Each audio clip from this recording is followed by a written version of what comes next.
사람은 누구나 상처받습니다. 예상하지 못한 말 한마디, 돌아서 버린 뒷모습, 그 모두가 마음속에 깊은 흔적을 남깁니다. 그 상처는 어디로 가야 할까요? 우리는 그 상처를 어떻게 품어야 할까요?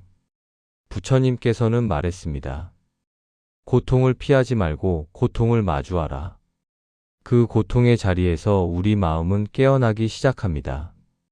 분노도 상처도 피해야 할 것이 아니라 나의 진짜 마음임을 알게 되지요. 그리고 그 진짜 마음을 마주할 때 우리 안에 숨어 있는 감정 하나가 찾아옵니다. 그것은 바로 분노입니다. 그 분노는 갑작스럽고 뜨겁게 솟아오릅니다. 마치 내 안에 불길처럼 타오르죠. 하지만 그 분노는 나를 보호하려는 마음에서 나온 가면입니다. 상처받은 내가 스스로를 지키기 위해 쓴 옷 같은 것이지요. 부처님께서는 분노를 억누르지 말고 부드럽게 바라보라 하셨습니다. 분노여, 너도 나와 같은 마음이구나. 그 인정이 분노를 조금씩 누그러뜨립니다. 그렇게 분노를 이해하고 마주하다 보면 우리 마음 안에 또 다른 질문이 솟아납니다. 내가 상처받는 이유는 무엇일까? 누군가가 나를 아프게 했을 때 그 상처는 깊게 남아 마음을 짓눌러 옵니다. 하지만 중요한 것은 그 아픔 속에서도 내가 나 자신을 놓지 않는다는 사실입니다. 부처님은 말씀하셨습니다. 자신을 잃지 않는 한 상처는 끝이 아니다. 상처받은 내가 나를 놓치지 않을 때 그 아픔은 치유로 조금씩 바뀌기 시작합니다. 그러나 왜 나는 그렇게 쉽게 상처받을까요? 그 물음이 또다시 우리 마음을 향합니다. 왜 작은 말 한마디에도 마음이 흔들리고 예기치 못한 상황에 깊은 아픔을 느끼는 걸까요? 그건 우리 마음 깊은 곳에 아직 치유되지 않은 연약한 부분이 있기 때문입니다. 그 연약함을 외면할수록 상처는 더욱 커져 우리를 흔들어 놓습니다. 부처님은 그 약한 부분조차 사랑하라고 하셨습니다. 내 마음의 연약함마저도 품어라. 그것이 진정한 강함의 시작이며 우리 마음 치유의 첫걸음입니다. 오늘 그 연약함과 마주하는 용기를 함께 내봅니다. 상처받는 이유가 연약함이라면 그 연약함 위에 얹힌 또 하나의 감정이 있습니다. 그것은 자존심입니다. 우리를 지켜주는 듯하지만 때때로 우리를 더 아프게 만듭니다. 자존심이 상하면 세상이 무너진 듯 고통스럽습니다.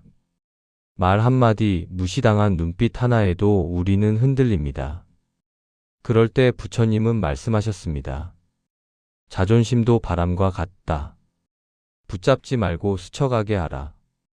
자존심은 내가 만든 허상이기도 합니다. 그 허상을 잠시 놓아줄 때 마음은 조금씩 가벼워집니다. 하지만 그 가벼움 속에서도 우리는 여전히 용서하지 못하는 자신을 발견하곤 하지요.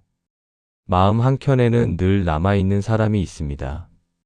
잊지 못하는 얼굴, 사라지지 않는 감정, 그리고 쉽게 지워지지 않는 분노. 우리는 그 사람을 용서하지 못합니다. 그리고 그 용서하지 못하는 나 자신을 자책하곤 하지요. 부처님은 말합니다. 용서란 상대를 위한 것이 아니라 당신 자신의 마음을 자유롭게 하기 위한 길이다. 용서하지 않아도 괜찮습니다. 다만 그 마음을 내려놓을 준비를 조금씩 해나가는 것, 그것이 자비입니다. 그렇게 마음을 들여다보다 보면 분노는 억누를 대상이 아닌 이해해야 할 감정임을 알게 됩니다. 분노는 억누른다고 사라지지 않습니다.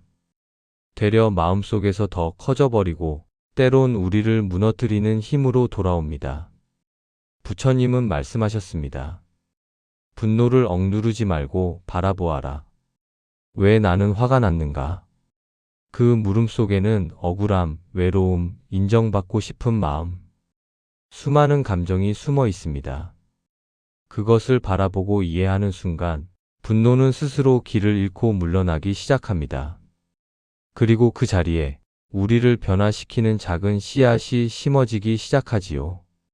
누군가의 말에 무너졌고 한 사건이 나를 바닥까지 끌고 갔지만 그때 우리가 몰랐던 사실이 하나 있습니다.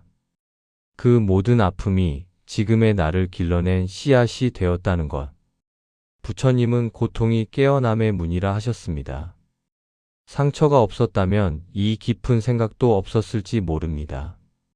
상처는 쓰라리지만 그 안에는 반드시 성장의 싹이 함께 자라고 있습니다.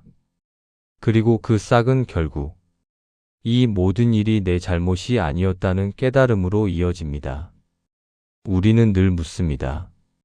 내가 뭘 그렇게 잘못했을까? 하지만 부처님의 가르침은 말합니다. 그 일은 당신만의 문제가 아니다. 모든 일은 인연과 업으로 이어져 있습니다. 그 사람의 말, 나의 반응, 그 순간의 시간. 모든 조건이 맞물려 하나의 결과가 되었을 뿐입니다. 그렇게 바라보면 비로소 우리 마음은 죄책감에서 벗어날 수 있습니다. 그리고 조금씩 그 사람조차도 놓아줄 준비를 하게 됩니다. 누군가가 나를 미워했습니다. 그리고 그 기억은 지금까지도 내 안에서 나를 흔듭니다. 하지만 오래도록 그 사람을 품고 있으면 내 마음은 점점 무거워집니다. 부처님은 말씀하셨습니다. 그 사람을 놓아주는 것은 그 사람을 위한 것이 아니라 당신 자신을 위한 일이다.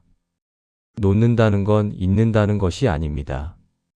더 이상 그 사람에게 마음을 빼앗기지 않겠다는 다짐입니다.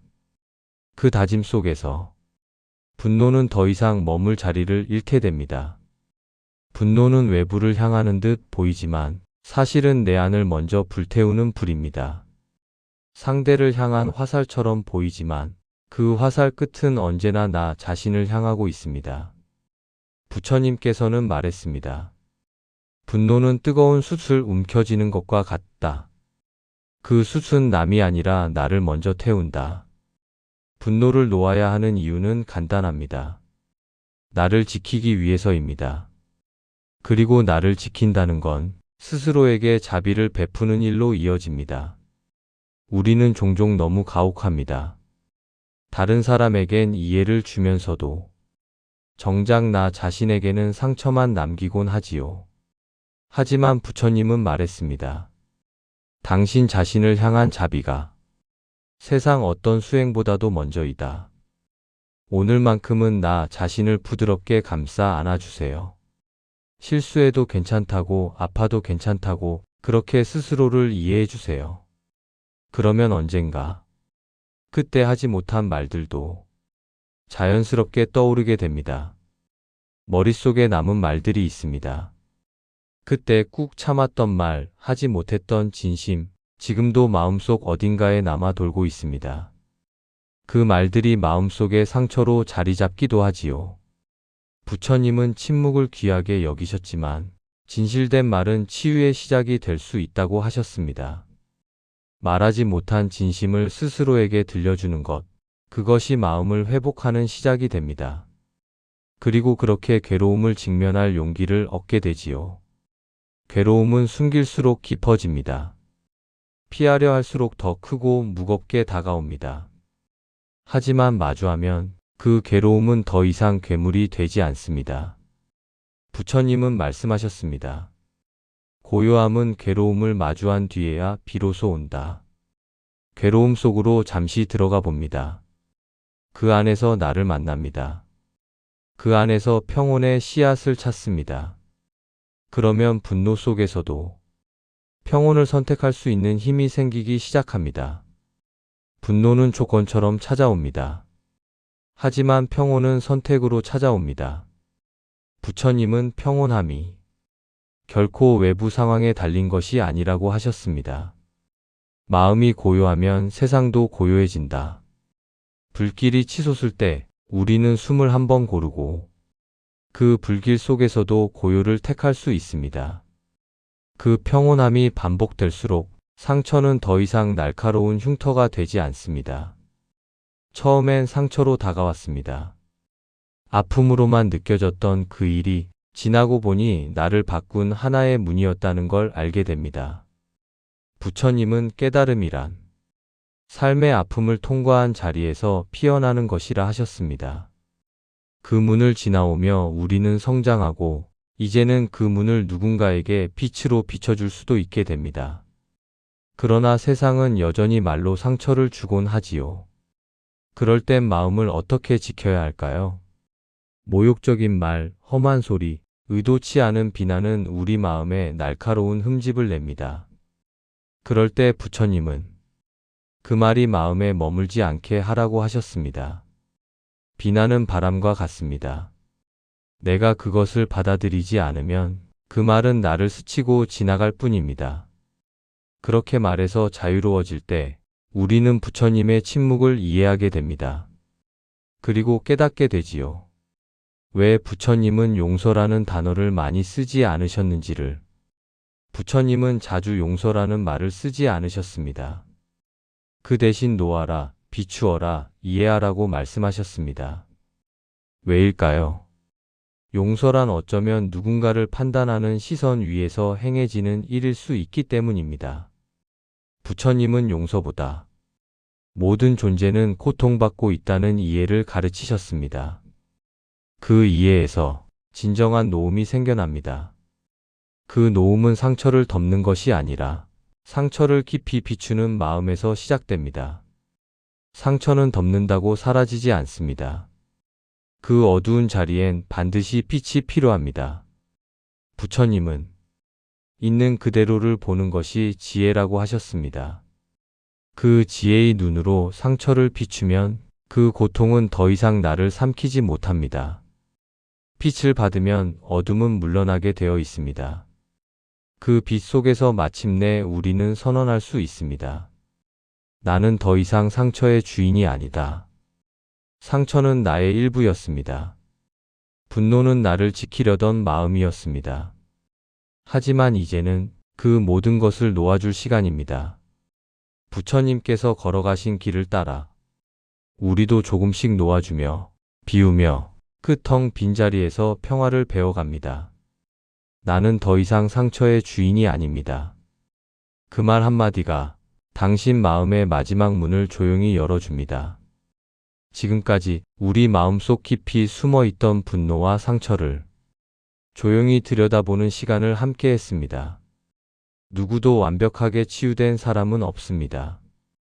다만 조금씩 바라보고 조금씩 놓아주고 조금씩 부드러워질 수 있을 뿐입니다. 당신이 겪은 모든 아픔은 결코 헛된 것이 아닙니다. 그것은 당신을 여기까지 이끌어준 하나의 길이었습니다. 이제는 말할 수 있기를 바랍니다. 나는 더 이상 상처의 주인이 아닙니다. 그 말이 당신을 자유롭게 하기를, 그리고 고요한 미소로 오늘 하루를 마무리하실 수 있기를. 이곳은 연화입니다. 다음 시간에도 마음이 머물 수 있는 이야기로 찾아뵙겠습니다.